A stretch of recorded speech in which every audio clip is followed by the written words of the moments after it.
Hey y'all, and welcome to another YouTube edition of Talk About Books Thursday. And today we are going to talk about a specific genre, which is one of my favorites. And I finally figured that out recently, even though I should have known it all of this time, because for the most part, they are the books that I find comfort in. We're going to talk today about magical realism. Magical realism is a genre of literature in which most of the story is set in the real world, but there are elements of magic, fantasy, the supernatural woven into the story. And I feel like there are probably kind of two kinds of magical realism, one being a more serious magical realism, and then there is what I kind of call cozy magical realism.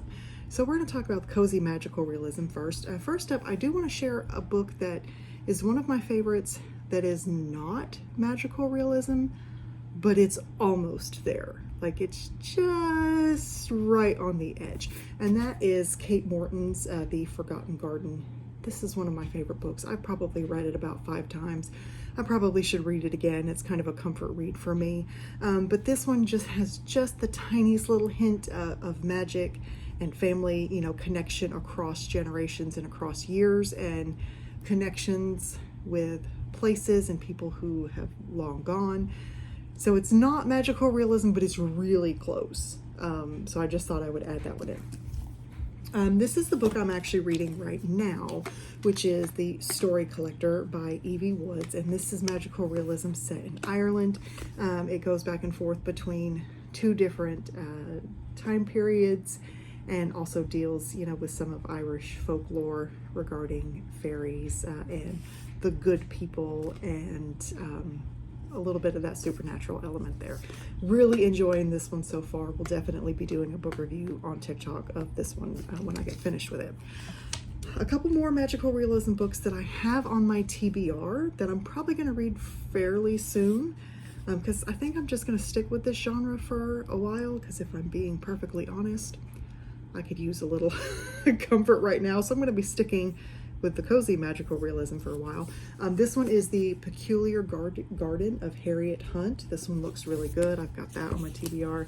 Picked this one up the other day, Emily Wilde's Encyclopedia of Fairies. And then we have The Sirens, which is the new one by Amelia Hart. This book is utterly gorgeous. I mean, that caught my attention. And then when I saw that it was Amelia Hart, I had to have it, because Amelia Hart also wrote Wayward, which is another magical realism story. And I absolutely loved this book. So I cannot wait to get to The Sirens. That might be my next read once I get done with The Story Collector.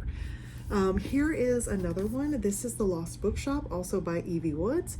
I just finished this one before I started The Story Collector.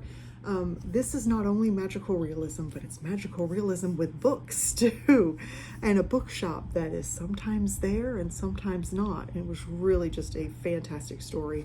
It also has a lot of themes in it regarding trauma, recovering from trauma, figuring out who you are, and getting your sense of self back after someone has destroyed it. Lots of great themes in this one, but at the same time, it was still a cozy read, so loved this one. This is one I've actually read a couple of times, but I haven't read it in a few years, and this is The 13th Tale, and this one was really good, and also, kind of deals a little bit with magic across generations, and deals a lot with books as well. This one, The Cottingley Secret, is actually based on a story that involves Arthur Conan Doyle, and it's about 2 little girls in Cottingley, England, in about 1917, and they claim that they see fairies and have proof. Arthur Conan Doyle kind of takes it and runs with it, thinking that it's real, and this one was just a really good book too. This was a newer one that I picked up last year. This was A Study in Drowning. This one was interesting. I enjoyed it. Of course, look at the covers. I know some people had kind of mixed reviews about it. It definitely was not quite what I thought it was, but not in a bad way. I did enjoy the story, and I probably will be picking up the next one as well.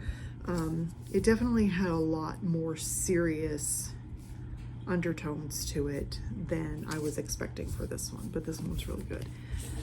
And then I recently got this gorgeous special edition of The Lost Apothecary. This one is also, to me, feels kind of like a cozy magical realism.